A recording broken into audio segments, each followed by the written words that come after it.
Travis, talk to me about Move. Yeah, Move. So it's a model we made that basically it's a framework for reconditioning, or really our general performance. And anytime we say reconditioning, we're kind of talking about bridging the gap between traditional rehab and performance and getting back to full play. Move is an acronym, which ironically I never really used to be an acronym guy. I kind of think a lot of them are cheesy. Quick backstory on that, but going to LA for the Return to Play conference this past summer was awesome. Had a chance to talk to Ben Herbert, which highly recommend for anybody in the field. Guy had a ton of energy, ton of juice. After hearing about his acronym and kind of how that played into his training, I mean, it just got me thinking, got the wheels turning a little bit. But yeah, MOVE stands for movement quality, output, variability, and exposure. So those are kind of the four check boxes, or the four phases that we're trying to accomplish with any athlete, whether it be a return to play athlete or just any athlete that walks through our doors that's trying to train for overall performance. The reason we put movement quality number one is, I mean, we feel very strongly that movement quality is kind of our first priority, especially in the return to play setting. We want to make sure that people are moving well. So we're introducing new movements, trying to teach them the movements, give them the ability to learn different postures, different positions, foot placements, things like that. And it applies in the weight room as well. So we want to master movement before we start to add any load, add any velocity, whatever it might be. And then that's kind of where output, that O, comes in. So output, once we've trained movement quality and, they've established, or they've proven to us that they can kind of master the movements and we can start to push a little bit more of an output, that's where we start to see that performance benefit or a little bit of a gain there. So, the easy example is if you look at, a squat, we might use a plate squat or a zombie squat, something to try to groove a movement, teach them the squat pattern, make sure that things are looking good. And then as we start to progress into maybe some of our heavier movements, we start to add load. We could add velocity, different things, but O is output. So we're trying to push a certain output, gain strength, increase speed, whatever it may be. After they've kind of demonstrated the ability to produce a little bit more force and achieve a higher output, that's when we can start to mix in different variation. Same thing, it can occur in the weight room with our different lifts, and it can definitely occur on the field when we're moving, whether it be in a linear capacity on our sprint progressions or something change of direction and decel related. We want to try to mix variation in throughout training or throughout a rehab to make sure we kind of check all the boxes that we need to. It also keeps freshens things up for athletes. And then the last would be exposure. And this one's really important, especially when we look at the return to play space, just making sure that the athlete can kind of be exposed to the demands of their sport, whether that's specific sprint volumes, specific strengths that they need to have. But yeah, MOVE is an acronym, and those are kind of the four components of it. I mean, we could dive deeper into it, but yeah, that's kind of the gist of it. I love it. How do you organize someone's return to play plan, and where do you start?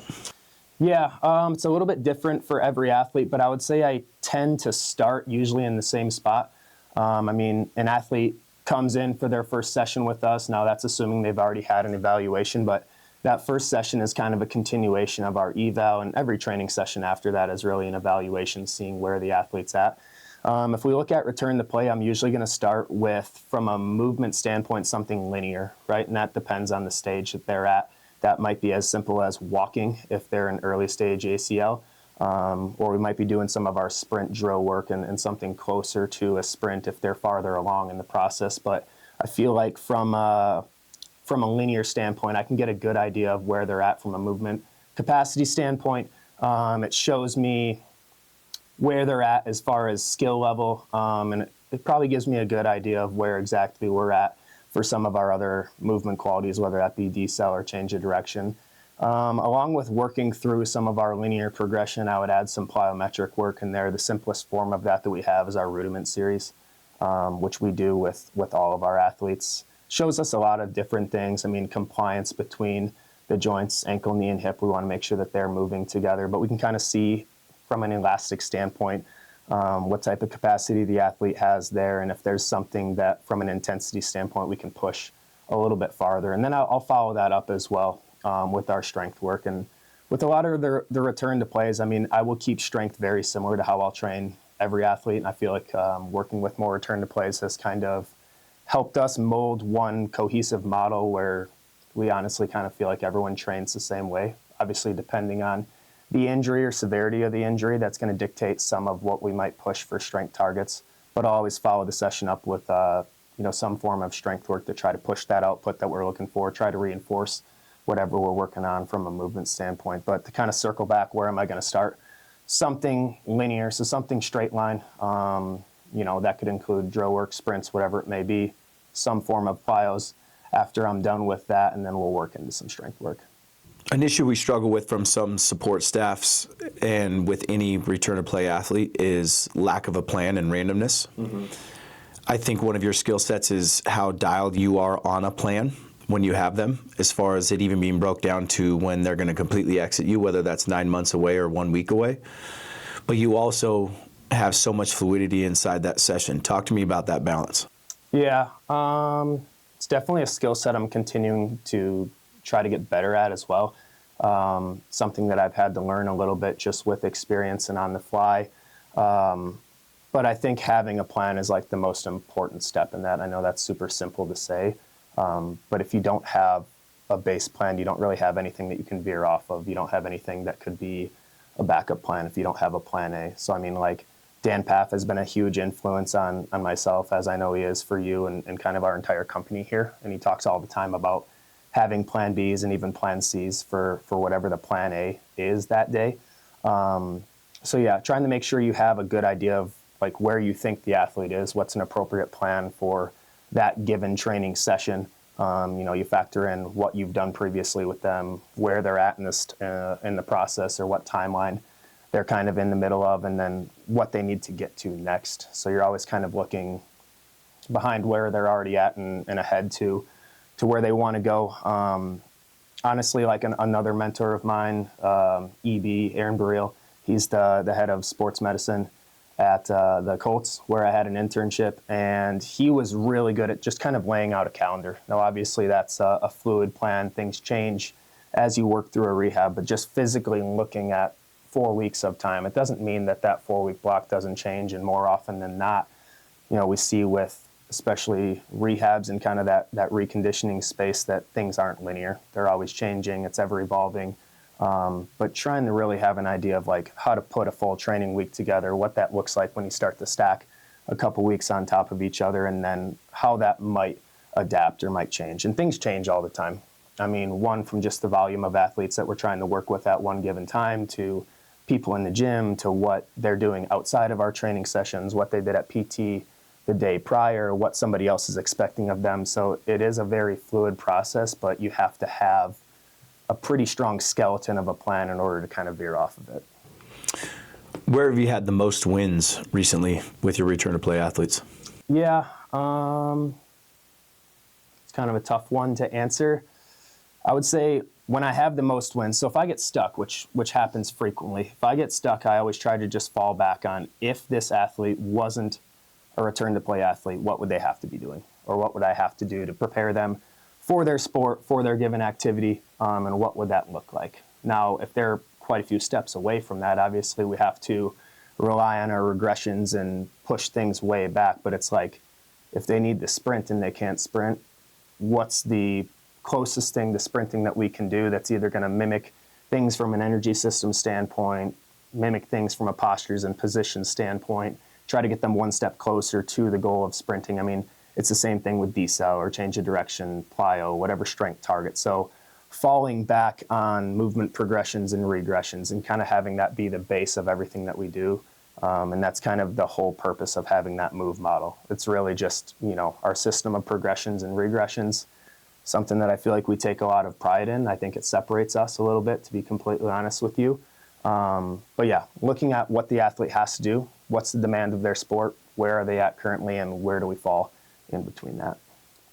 Going back to the move model, you have an athlete with a grade 1 or a grade 2 hamstring issue, non-surgical, can stand up, can walk, can start to move, but it's the first session that you get to see them. Mm-hmm. Take me through their process. Yeah. My stance on hamstring rehab has changed a lot over the course of my career. And especially over the course of the last almost 3 years of working here, I've just seen it a little bit different way. Large part of that is honestly credit to you and credit to the other coaches here, and like trying to put an emphasis on watching and dissecting movement, having a better understanding of exactly what has to happen in different forms of gait. But if we look at a grade 1 hamstring the first day I see him, and did you say how soon after the injury?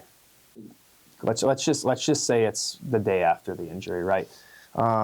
Any injury, regardless of severity, is going to have some amount of what I would consider like an acute window, right? And that might be longer for something that's surgical like an ACL.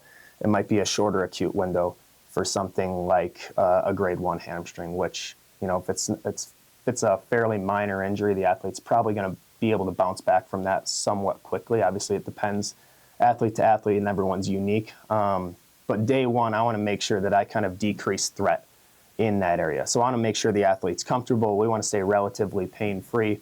We want to make sure that anything we do doesn't increase threat to the nervous system, doesn't make things shut down, right? Because quickly we can lose range of motion, we can start losing strength, we can start losing all those outputs that we need to have. So being really meticulous and smart with the inputs that you're giving the athlete, and trying to communicate with them as much as possible. First thing I would do is, you know, take a look at their walking gait, see if there's anything glaring that we feel like we need to address.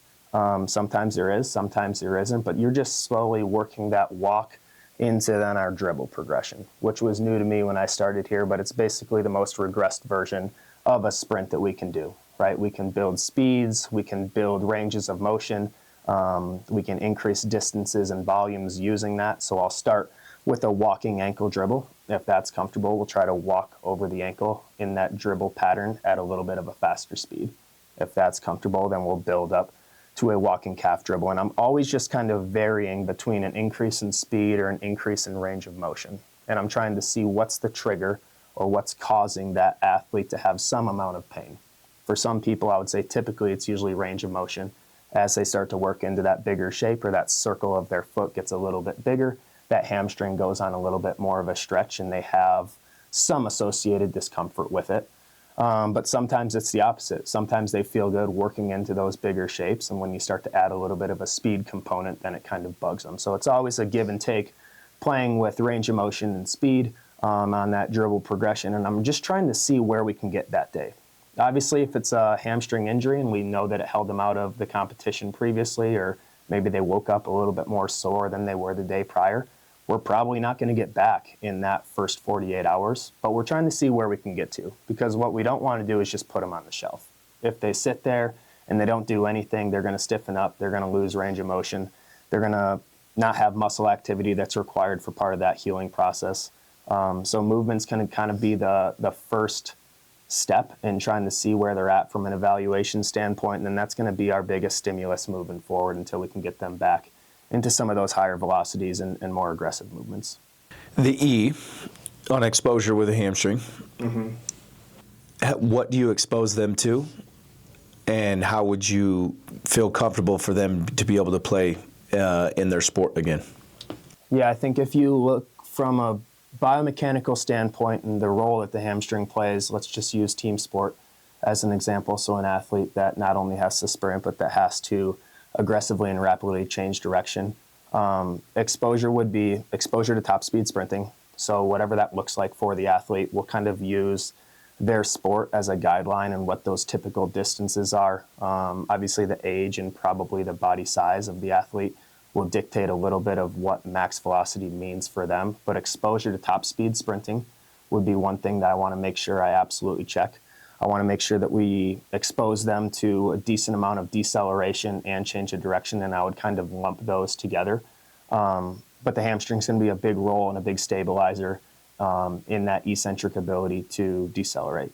And then once they're comfortable with that, I would want to throw a reactionary component into that as well. Now, this is where things start to get tough, right? You look at some of these return windows, and if it's a matter of a couple weeks, even if you're working with the athlete every single day or giving them a day off every so many days, I mean, that's 10 to 14 exposures total. So if things go really well, there's a lot of boxes that you still have to check inside of that relatively short period of time. The top speed, deceleration and change of direction, and then something reactive where they are having to react to something, whether it's me or another athlete.